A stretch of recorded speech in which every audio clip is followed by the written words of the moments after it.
क्या परशुराम ने अपनी मां को मारा? धर्म और कर्तव्य की परीक्षा। प्राचीन काल में घने जंगल के बीच एक शांत आश्रम था।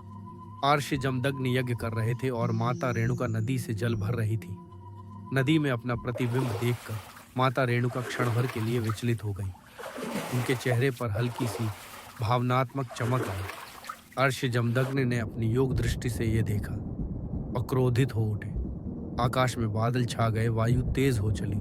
तभी उनके पुत्र भर के भगवान परशुराम हाथ में दिव्य परशु लेकर आश्रम में आए। उनका तेज सूर्य के समान चमक रहा था। जमदग्नि ने कठोर आदेश दिया, हे पुत्र, अपनी माता के पाप का अंत करो।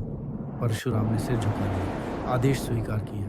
परशुराम की आंखों में आंसू थे, पर मुख पर धर्म का संकल्प। उन्होंने धीरे धीरे अपना परशु उठाया।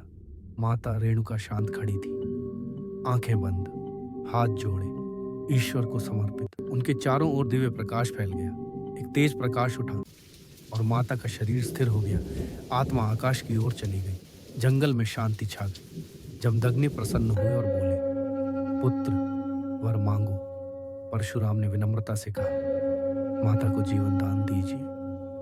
दिव्य प्रकाश फैल गया।